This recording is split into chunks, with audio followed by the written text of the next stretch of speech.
Hello guys, for today's video, yan, start na po tayo sa ating work guys.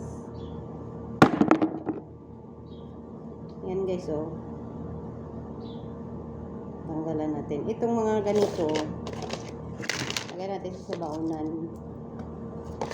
Yan, itong gawa natin guys.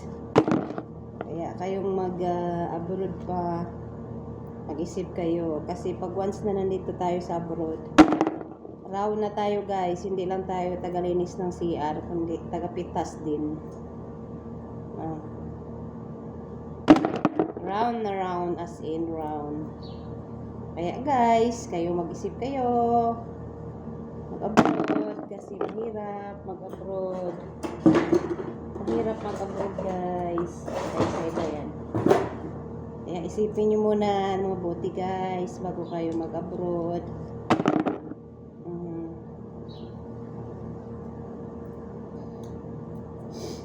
Guys, no? Ayan. Ang dami ito guys. Ang dami.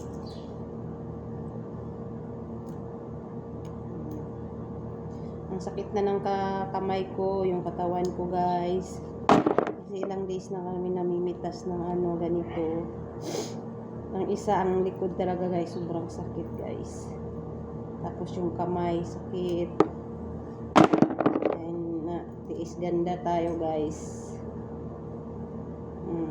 Baka malay natin guys, bukas tapos na.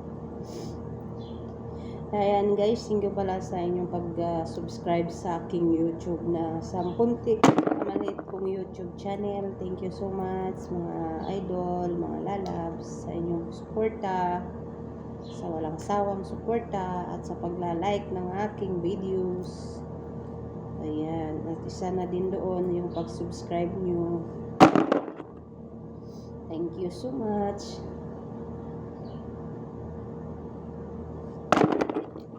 Ayan, dami po tayong mga guys.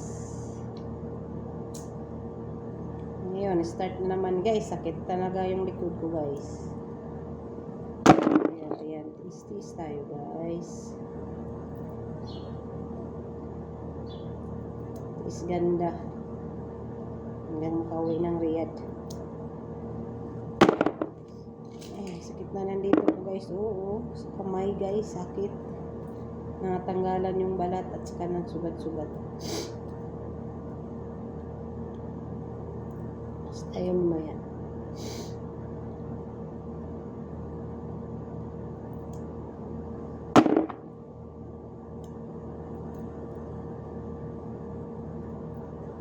Kaya kayo, mga OFW, ay yung mag-apply pa ng abroad, isipin nyo mabuti.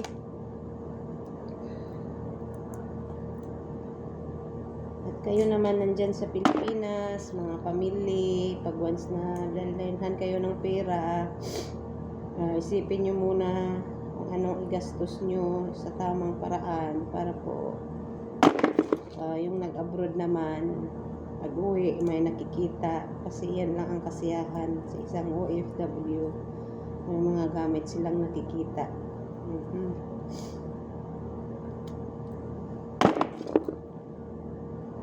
Kaya guys, ito po yung work natin dito sa Riyadh.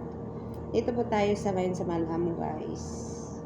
Yung Malham is the shared to 1 hour. 1 hour ang tayo papuntang Riyadh City. Kaya yan. Tamor time. Sisi. Yes, sisi. Ayan guys. Hirap guys. Maging isang OFW na round ka. Lalo na yung hiram-hiramin kasama mo guys sa ibang amo. Ay nako. Kapagod. Tapos dito, hiramin ka naman sa kabila. Ayan. Ayan ang pagod guys.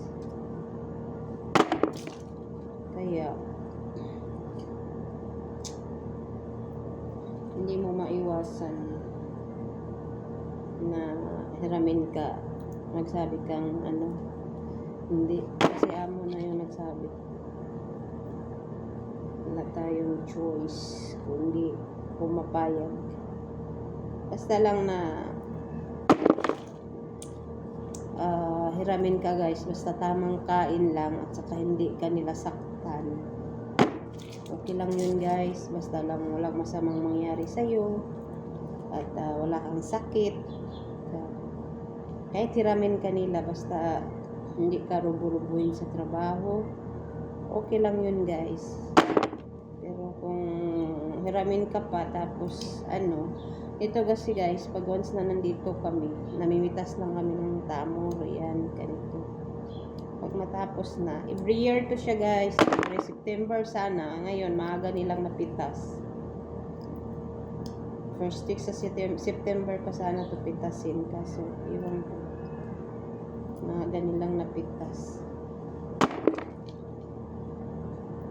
Kaya yan guys, thank you for watching.